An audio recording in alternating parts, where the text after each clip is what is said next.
Gold, trusted gold buyers. మీరు తాకట్టు పెట్టిన బంగారాన్ని విడిపించి ఈ రోజు ఉన్న మార్కెట్ ధరకు కొనబడను.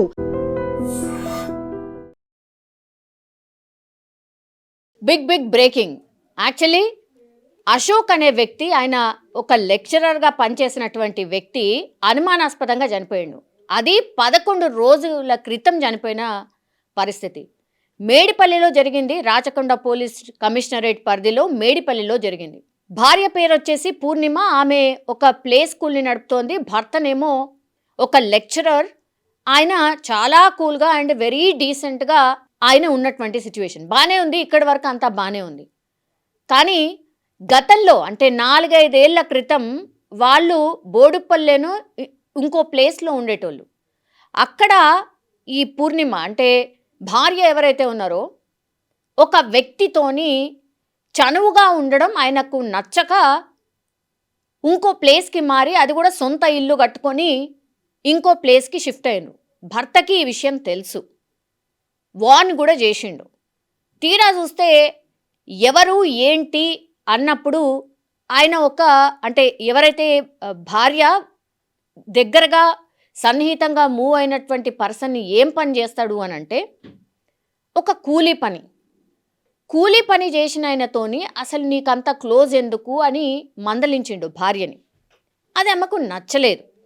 భార్య ఏజ్ వచ్చేసి 36 ఇయర్స్ అండ్ భర్త ఏజ్ వచ్చేసి 40+.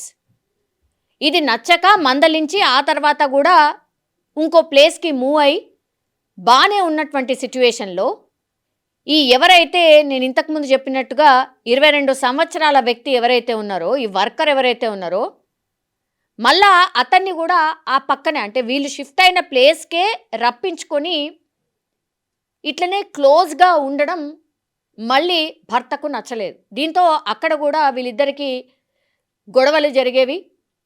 అండ్ నాకు ఇది నచ్చట్లేదు, నువ్వు మార్చుకోవాల్సిందే అని చెప్పినప్పటికీ కూడా ఇక ఇన్ని టైమ్స్ నా భర్త ఊరికే పోరు పెడుతున్నాడు, ఇక లాభం లేదు, అడ్డు తొలగించుకోవాలి అని ఫిక్స్ అయింది భార్య.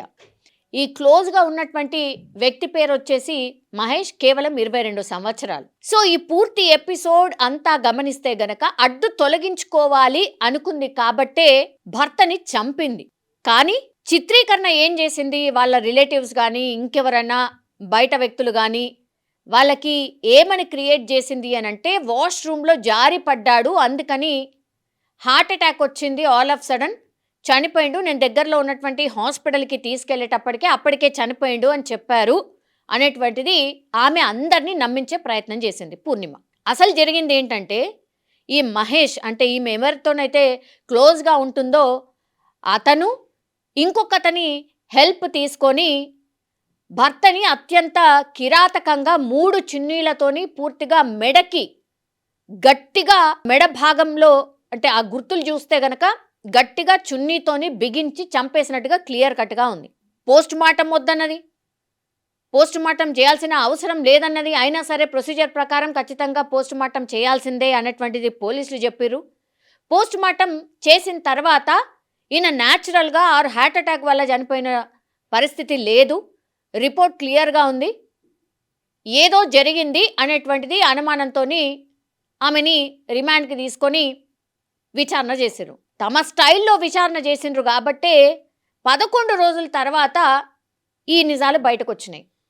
ఈమె ఒకతనితో క్లోజ్గా ఉంటోంది, అక్రమ సంబంధం కూడా ఉంది కాబట్టే భర్త అడ్డుని తొలగించుకోవాలనుకుంది కాబట్టే ప్లాన్ వేసి ఇప్పుడు A1 ఈ పూర్ణిమ, A2 మహేష్, ఇంకొక వ్యక్తి సహకరించిండు ఈ హత్యకి. 3 చున్నీలతోని అత్యంత భయంకరంగా మెడని బిగించి చంపేయడం జరిగింది. చిత్రీకరణ మాత్రం న్యాచురల్గా హార్ట్ అటాక్తో చనిపోయిండు అని చెప్పే ప్రయత్నం చేసిండు. ఎవరికి కూడా అనుమానం రాలే. పోస్ట్ మార్టం చేసేటప్పుడు పోస్ట్ మార్టం రిపోర్ట్లో ఇది న్యాచురల్ డెత్ కాదు, కావాలని చంపిన్రు అనేటువంటిది అనుమానంతో ఈమె విచారణ చేస్తే అసలు నిజం బయటకు వచ్చింది. ఏందిది, ఏం మాయరోగం నిజం చెప్పాలంటే కూడా. A1 పూర్ణిమ, నీకేమైనా ప్రాబ్లం ఉంటే భర్తతోని మాట్లాడి సాల్వ్ చేసుకునే ప్రయత్నం చేయము. ఆయన ఒక మంచి పొజిషన్లో ఉన్నాడు, చాలా సౌమ్యుడు, అట్లాగే ఒక లెక్చరర్గా ఉన్నటువంటి వ్యక్తి. లెక్చరర్ జాబ్ చేస్తూ మళ్ళీ తర్వాత సాయంత్రం వచ్చి ఆయన ట్యూషన్లు కూడా చెప్పేవాట. పక్కనున్న వాళ్ళు చెప్తున్నారు, బృందావన్ కాలనీకి సంబంధించిన ఏరియాలో ఇన్సిడెంట్ జరిగింది. మేడిపల్లి బృందావనం కాలనీకి సంబంధించిన ఏరియాలో జరిగింది ఇన్సిడెంట్. సొంత ఇల్లు కట్టుకున్నాడు, మంచిగా సెట్ అవ్వాలనుకున్నాడు. ఇదంతా కూడా వదిలేసి వాళ్ళ భార్య ఇగో ఇట్లాంటి ఏమంటారు దిక్కుమాలిన పనికి పూనుకుంది అనుకోవచ్చు. ఈ మధ్యకాలంలో ఇట్లాంటి ఇన్సిడెంట్స్ కొల్లలు. మరి ఏమవుతుందో ఏం రోగమో అర్థం కాదు నిజం చెప్పాలంటే కూడా. పాపం ఏం అంటే జస్ట్ అడిగినందుకు మందలించినందుకే చంపేసినటువంటి లెక్క. అంటే అమాయకుడు చచ్చిపోయింది. ఇప్పుడు వీళ్ళేంది పోయి జైల్లో కూర్చుంటారు, ఆ తర్వాత ఇక జైల్లో వాళ్ళని ఎట్లా ట్రీట్ చేస్తారు తర్వాత సంగతి. కానీ అమాయకుడైతే ప్రాణం పోయింది కదా.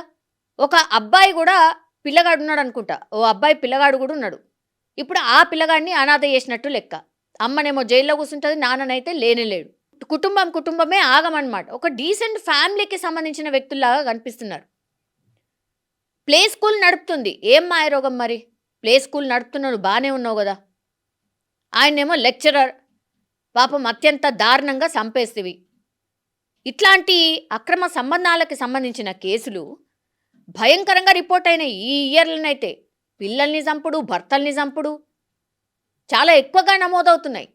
ఇది కొంత ఆందోళన కలిగిస్తుంది. క్రైమ్ రిపోర్ట్ కూడా అదే చెప్తోంది. ఈ మధ్య కాలంలో రేప్లు, మర్డర్లు, అట్లాగే ఇగో ఇట్లాంటి అక్రమ సంబంధాలకు సంబంధించిన కేసులు భయంకరంగా పెరిగినాయి. ఇయర్ ఎండ్కి వచ్చినాం, మళ్ళీ ఇంకో కేసు దారుణం. మేడిపల్లి పోలీస్ స్టేషన్ పరిధిలో ఇది జరిగింది. డ్రామా చేయడానికి ట్రై చేసింది కానీ పోలీసులు వాళ్ళ స్టైల్లో ఎట్లా విచారణ చేయాలనో అట్లా విచారణ చేసిర్రు. తీరా చూస్తే బయటపడినటువంటి సిచ్యువేషన్. లాస్ట్కి వస్తే వీళ్ళు ముగ్గురిని తీసుకుపోయి ఇప్పుడు పోలీస్ స్టేషన్లో కూర్చోబెట్టిరు. వాళ్ళకి ఏ శిక్ష పడాలనో పడుతుంది, కానీ అత్యంత త్వరగా వెయ్యాలి, అత్యంత కఠినంగా శిక్షించాలి. అసలు ఇది చాలా భయంకరమైనటువంటి ఆందోళన కలిగిస్తున్నటువంటి అంశాలు ఇవి అన్నటువంటి మాటలు చాలామంది చెప్తున్నటువంటి సిచ్యువేషన్ అయితే కనిపిస్తోంది. వీళ్ళ అన్న చనిపోయింది. వీళ్ళ పెద్దన్న మాకు ఫోన్ చేసిన 4 minutesకి మేము ఇక్కడ ఉన్నాం పక్కన. రాగానే డెడ్ బాడీ ఇట్లా కింద పడి ఉన్నది, అంటే మంచిగా నిద్రపోయినట్టు మంచిగా పడి ఉన్నది. మాకేమో బాత్రూంలో పడిందని చెప్పినారు. కొంచెం డౌట్ వచ్చేసి మేము 108 ఫోన్ చేసినాం. 108 అంబులెన్స్ రాగానే హాస్పిటల్ తీసుకుపోయారు, మల్కాజ్గిరి గవర్నమెంట్ హాస్పిటల్ అన్నారు. ఇక అక్కడ పోస్ట్ మార్టంలు అవన్నీ చేస్తుంటే వాళ్ళ భార్య ఆపింది, పోస్ట్ మార్టం చేయొద్దు, ఎందుకు అవసరం అది ఇట్లానే ఆపినారు. ఇంకా ఎవరో ఉండే అంట, అది మాకు క్లియర్గా తెలియదు, 3rd person. పోస్ట్ మార్టంలో ఇక అన్నీ చేసి పోలీస్ ఎంక్వైరీ అవన్నీ చేసి ఒక రోజు వచ్చినారు కూడా. చనిపోయిన నెక్స్ట్ డే పోలీసు వాళ్ళు వచ్చి ఎంక్వైరీ కూడా చేసినారు. చేసి ఇక ఇప్పుడు ఈ రోజు ఇంట్రోగేషన్ 11 days గురించి ఆగారు, వచ్చి పట్టుకుని వెళ్ళారు. ఈవెన్ కూడా తీసుకెళ్లారు కస్టడీలో. మర్డర్ అనేది ఎప్పుడు తెలిసింది మాకు? మర్డర్ అన్నది క్లియర్ ఇన్ఫర్మేషన్ నిన్న, అంటే పోస్ట్ మార్టం రిపోర్ట్ రాలేదు కదా, కానీ బాడీని చూస్తే మాకు తెలిసింది అది దెబ్బలు తగిలిన బాడీ, హార్ట్ అటాక్ వచ్చిన బాడీ అయితే కాదు. ఆ డౌట్ వచ్చే మేము అంబులెన్స్ ఎక్కించి పంపించాము. ఆడ పోస్ట్ మార్టం చేస్తేనే తెలుస్తుంది అని, కానీ ఈమె పోస్ట్ మార్టం వద్దని ఆపింది. కానీ లాస్ట్కి పోస్ట్ మార్టం అయితే తీసుకెళ్లారు, కాకపోతే మాకు బాడీ రావడం కూడా లేట్ అయింది. ఆ పోస్ట్ మార్టంలో డౌట్ వచ్చి ఆపారు, బాడీ రిలీజ్ చేయడానికి కూడా మాకు టైం తీసుకున్నారు. దాని తర్వాత ఈ ప్రాసెస్ అంతా ఇంకా దినాలు అవన్నీ అయ్యేలోపు నిన్న 11 days అయింది. 11 days వరకు వాళ్ళు వెయిట్ చేశారేమో, ఇంట్రోగేషన్ అయింది, ఇక పట్టుకొని ఆమెను కూడా తీసుకెళ్లారు. ఇప్పుడు మీ కజిన్ అంటున్నారు కదా, ఇంతకుముందు ఏమైనా హార్ట్ స్ట్రోక్ అలాంటిది ఏమైనా వచ్చింది? అన్నయ్యకి ఏ హ్యాబిట్ లేదు, ఏ అలవాటు లేదు, ఏ హెల్త్ ప్రాబ్లము లేదు. ఆయన నా సిగరెట్ తాగడు, డ్రింక్ తాగడు, ఆఫీసు ఇల్లు, మళ్ళీ డయట్ మెయింటైన్ చేస్తాడు. ఆయనకి ఏ అలవాట్లు లేవు. దాన్ని బయటికి రానియొద్దు, దాన్ని చంపేయాలి, అది జైల్లోనే సావాలి. అదే మాకు కావాలి. లైఫ్ మొత్తం లైఫ్ డెత్ దానికి అక్కడే ఉండాలి, బయటికి రానియకుండా చూసుకోండి. లేదంటే ఇంకొకరు చేస్తారు ఇలానే మా అన్నలాగా. ఆమెనే యాక్సెప్ట్ చేసింది రాత్రి, ఆమె యాక్సెప్ట్ చేసిన తర్వాతనే మేమే ఆశ్చర్యపోతున్నాం, ఇదేంది ఇట్లా చేసిందని. ఆమె ఒకతే చేసిందంట, వెనకాల ఎంతమంది ఉన్నారో తెలీదు. ఇంట్రోగేషన్ నడుస్తుంది, మరి 3rd person ఉన్నారా లేకపోతే వాళ్ళిద్దరు చేశారా అన్నది. మా హస్బెండ్తో మాట్లాడేది. మేము కూడా ఇల్లు అప్పుడే కట్టినాం, వాళ్ళది మాది ఒకేసారి. అట్లా ఆయనే మాకు ఇల్లు మెటీరియల్ కానీ ఏదైనా హెల్ప్ చేయడం, ఆయనకు మా హస్బెండ్ అడిగితే ఏదైనా చెప్పడం, అట్లా తెలిసి మాకు ఆయన మాట్లాడేది. అట్లా తెలుసు. ఆమె ఇల్లు కట్టినాక వచ్చింది, ప్లే స్కూల్ అని నడిపిస్తుంది, ఈవినింగ్ ట్యూషన్స్ చెప్తుంది, శారీస్ కూడా అమ్ముతుంది, మంచిగా చేసుకుంటుంది బిజినెస్ అని అనుకున్నాం. కానీ ఏమనేది మాకు తెలియదు. దాదాపు ఎన్ని సంవత్సరాల నుంచి ఉంది ఆమె? ఆమె ఇక్కడికి వచ్చి 3 years అయిపోయింది, 3.5 years అయిపోయింది. నిజంగా ప్రస్తుతం ఉన్నటువంటి సమాజం దేనికి ప్రయారిటీ ఇస్తుంది? ఆర్థిక సంబంధాల చుట్టూ మాత్రమే తిరుగుతుంది.